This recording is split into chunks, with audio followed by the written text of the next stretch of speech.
Hi,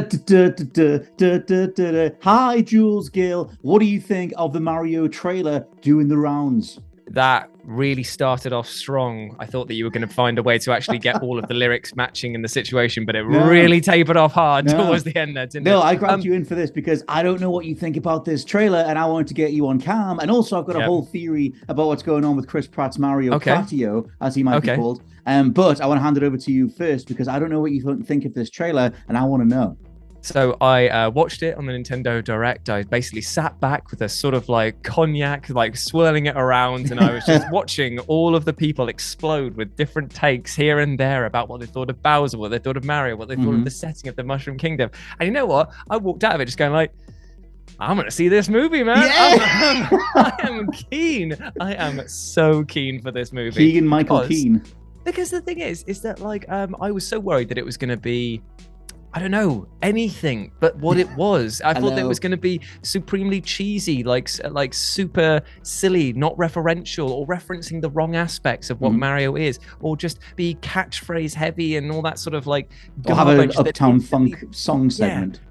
No, putting in a La Vida Loca in the Gotham Knights gameplay trailer, like that sort of thing. Like it's just going to be on the nose so that it breaks it. Just this is Mario, and this is what studios think you want to see. But that's the weirdest part is that Mario's actually in it the least. Like we got way more Bowser with Jack Black's Bowser. He was, for me, him and Seth Rogen's Donkey Kong were two of the things I was the most curious about after Chris Pratt. And I always had a lot of faith in Jack Black. Like love the dude. I always think his voice acting roles are really fun, and I think he nails it. I want to touch on one thing though. That'll be the headline for this video is the one thing I don't think people are talking about, which is fan theory territory for me, because that's all we have right now. But I barely think this is quote unquote the real Mario. If you look at the very beginning, what? Yeah, I know, right? So after the whole Bowser scene, when Bowser attacks like the Penguin Kingdom, bins all those, which is brilliant, by the way. Brilliant! Bring in the penguins from Mario 64, genius idea, love it. That whole bit when Bowser says, "Who's gonna stop me?" and it cuts to Mario. The music that's playing is the original NES Mario theme, and then he gets spat out of a warp pipe, and then the music changes to more like a more orchestral thing. It becomes more like a Western sort of take on the music overall. It becomes a more Illumination style version of that theme. I think that he's very much an amnesiac at that point, because the first thing he says is, what is this place? As he touches the mushrooms. And so I think the real Mario, Charles Martinet's Mario, is on the other side of that pipe. And I think it's because we know Charles Martinet is on the cast. He's in the credits in the trailer, and we know he's on the cast anyway. And you said on the podcast ages ago, the UBP podcast, that the idea of, what if Charles Martinet is narrating this and saying like, I had an adventure one time and this thing happened. And this is his story, recollection of it. And this is his story. I think it's a version of that where if you look at the warp pipe and the fact the music changes, again, theory territory, I think this is Chris Pratt's Mario temporarily. We'll have a big old adventure, and then Toad's very much filling him in on where he is in that trailer, and then by the end of it, he'll go back through the pipe, and Charles Martinet's Mario will say "Let's go" or something, and that'll be he's in there somewhere. That's my theory. Because I actually think that that's a very solid theory, and it's supported by the fact that Toad doesn't, like you would expect if they were going to do the fish out of water storyline, if this is a brand new Mario entering the brand new kingdom, that other characters would be shown in the trailer to be like, who are you, sort of thing, like sort of like, because it's like you're a human-esque character that just appeared out of nowhere. But in that trailer, we would have seen him touch the mushroom and maybe Toad reacting, like screaming, like, "Whoa!" And then they would have had the misunderstanding. They would have become friends. Blah, blah. I think they all know who he is, though. Yeah, because the way that they talk to me is just like, don't touch that. Like they talk to me like in a familiar sense of like, you know where we are. Like, what are you on about, sort of thing. But I think the fact that he's saying like, where am I? And then Bowser's who's going to stop me? And you have the hero's journey of him discovering how to be Mario again. That's your story. Which is kind of good, because they then tap into all of the things that are nostalgic for fans that already remember everything about Mario, but having him rediscover them won't feel as forced, because it will be a case of like, oh yeah, that's what I say here, this is what I do, and everyone's like, yeah, that's what you always said, but now it's like a rediscovery thing, rather than it being like the villain of the week, here's my catchphrase that I say in this point. It's building on the character by going through the motions of rediscovery. I like that idea, my friend. Thank you very much. And that's the thing, and it gives it gives Chris Pratt's Mario things to talk about, or like he gives him more dialogue. Mario sort of almost infamously is a near mute protagonist with a handful of catchphrases, most of which come just from the 80s anyway, of Charles Martinet just saying pizza pasta over and over again. So I feel like you need to do something else with that character.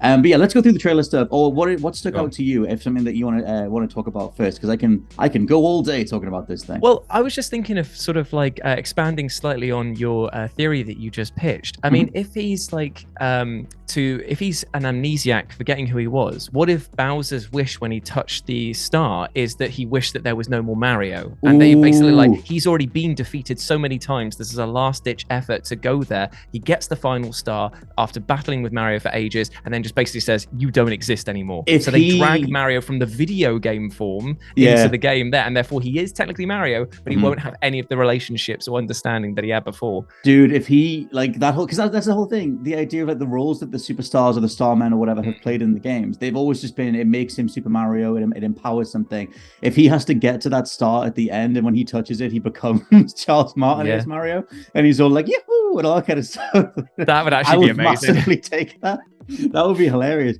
And then he gets to be Super Mario at the end, and you give Charles Martinet the big finish, and he does the final battle as Super Mario. And the thing is, we probably have to accept that maybe they're not going to go with Chris Martinet as the long-running plan, because they probably will want to sequelize this. Not long-running, bigger franchise. So if it's a case of him using the voice, he might just have like a cameo thing where when he goes into like a 2D thing, or maybe when he goes into a 3D thing, like maybe we could see it that Mario goes through the different aspects of his video game franchise, like evolving from 2D to 3D to moving on to sort of like bigger stuff in like Galaxy. And when he's in the N64 version, he could probably just have Martinet's voice and be like, this is weird, like that sort of thing. I would love anything like that, anything that ties it into the game side. Because I was thinking, if you do the whole split version of Mario thing, then you kind of have the game Mario is like over here, and it sort of protects Nintendo.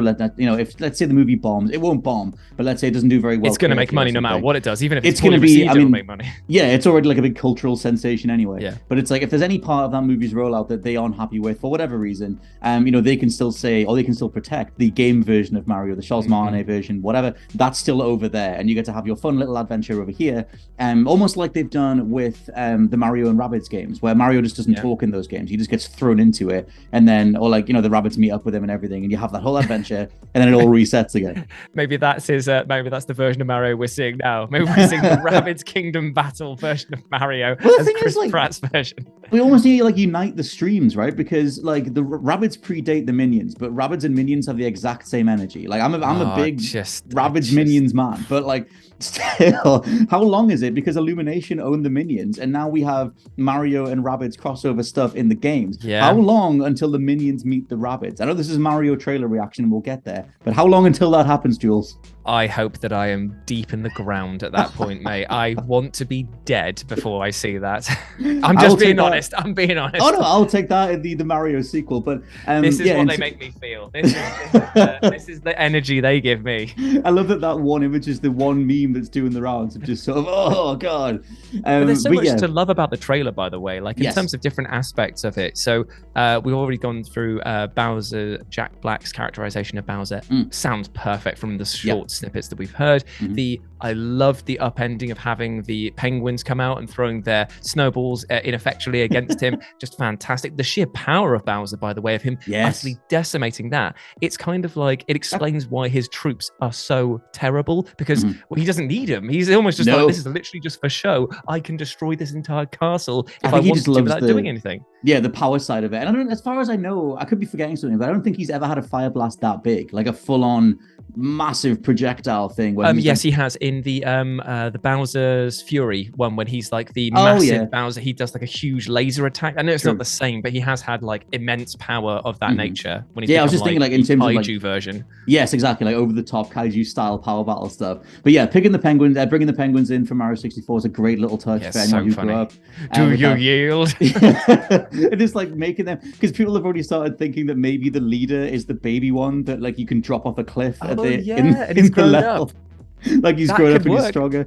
That'd be great. He builds a whole kingdom so that no one can ever like abuse him again or whatever. Yeah. I guess it depends how much they want to flesh that dude out. I forget the name of the actor, but the guy that voices the leader of the Penguins is the dude that voiced Cyborg in a lot of the DC animated stuff. Oh, amazing. Which is a great pull. But yeah, that stuff's great. And then you have Bowser retrieving the superstar, which I guess we'll see, what that does in the future. And then Mario stuff. Speaking of voice actors that I was like surprised when they got announced versus what they actually are like. Keegan-Michael Key's Toad is bang on. Like that is brilliant voice for that. Does mean that it does make Chris Pratt's version of Mario stand out. And admittedly, I know that we've spoke about narrative reasons as why that might be, that he's not truly Mario in this sense.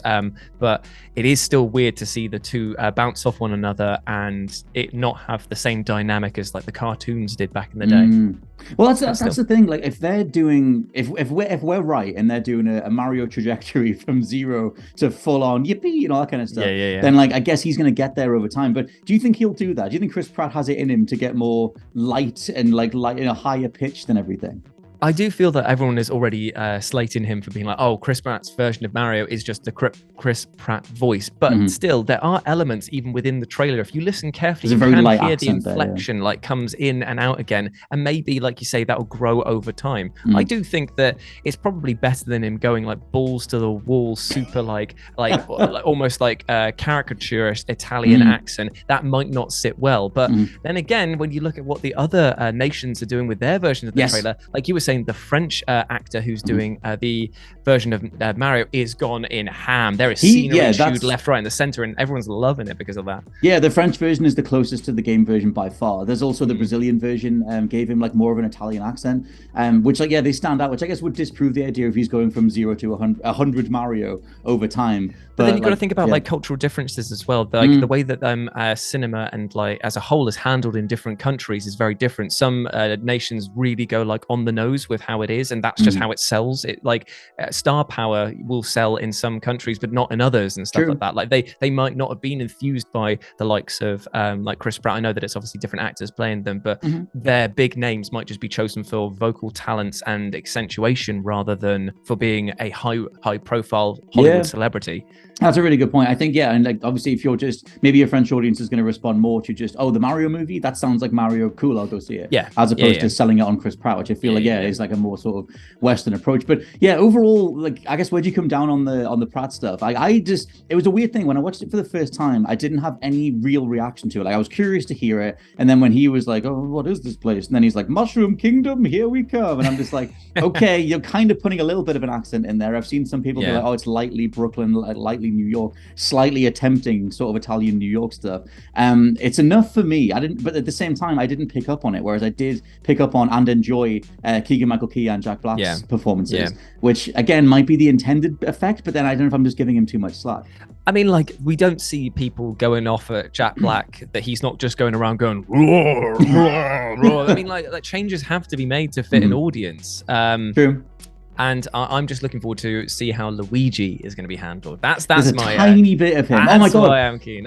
We should talk about that stuff. There's a tiny little bit of Luigi screaming. Charlie Day's Luigi screaming when he's getting chased by the dry Coopers. Charlie Day's amazing. Like his high pitched sort of like shrieky, ghoulish tone is it's perfect. I love Charlie Day. I think he's amazing, especially when he's like, I don't sound like that. Like he's always saying. Yeah, he was always one of the castings that went down immediately well. But yeah, what do you think of like the showing the dry stuff? Because it means that we're getting like a spooky level or a spooky part of the. I'm saying level because it literally in the posters we have floating levels, we have floating biome stuff. But yeah, like, what do you think we're getting dry Bowser as well?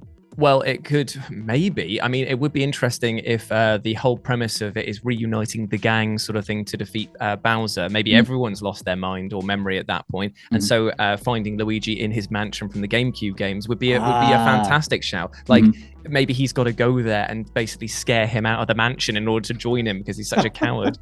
But yeah, Dry Bowser is terrifying though, and King Boo is as well. Like so.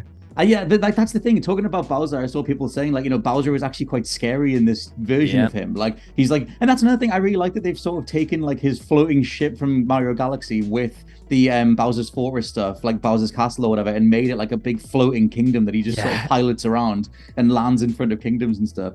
Which is great because it makes me think that Galaxy is going to be referenced, because that's obviously the premise of that would be using the star. I can't remember what the Cosmo bits are called, but they use them to actually lift and move things around, don't they? Star bits, I think. Star bits, yeah. But that's the thing. I was, because I'm like, me and James Dow's massive Rosalina fan. So I was like, you've got this giant star, like regular star or whatever. But like the idea of what does a star do in a Mario universe if you're going to flesh it out? It needs some like ground rules, doesn't it? Yeah, do you have some sort of like tease towards the end of the movie? Like I tweeted out saying, is the post-credit scene for this movie going to be Wario voiced by Ryan Reynolds? But I don't know what else they do for like a post-credits thing. Do you have any predictions on where do we even do a part 2 to this? Like, what? 100% you do a part 2, just because of the fact, much like Sonic, it's going to do gangbusters. Even if this film reviews like 6 out of 10, it's going to sell really well. And there is a franchise to be mined here. So many brilliant characters, and I really hope that it approaches the source material with a sense of self-awareness that will allow it to live on further than just being like, it is a Mario movie.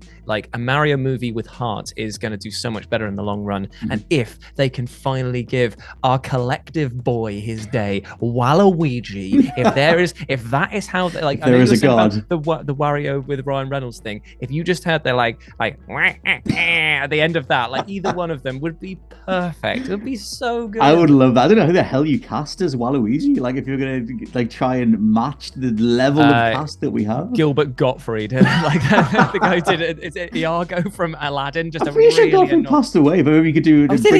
Fair flavor. We'll resurrect him then. It'd be fine. We'll resurrect him and Bob Hoskins for the sequel. So we'll make it the original Mario. Funnily enough, that's a fun segue, because just a weird little note, right? But when they showed the logo at the end, you've got the big Mario Brothers classic font stuff in the middle, but when it says like the Super, and then you got Mario Brothers and then movie, the Super and movie bits, the font for that is so close to the 1993 movie, and I was like, are you calling back to like the original? Like they probably will have a few references. They're like, there'll be a reference or two in there. The studio behind this, they love their in jokes especially when it comes to like throwaway one-liners. They'll probably be like them being like, "What's your surname?" And he just will say like Mario, like that. Like there'll probably be something weird like that just to reference it. Because I forgot, I've still never seen the 1993 one. I know it's held up as one of the worst movies of all time.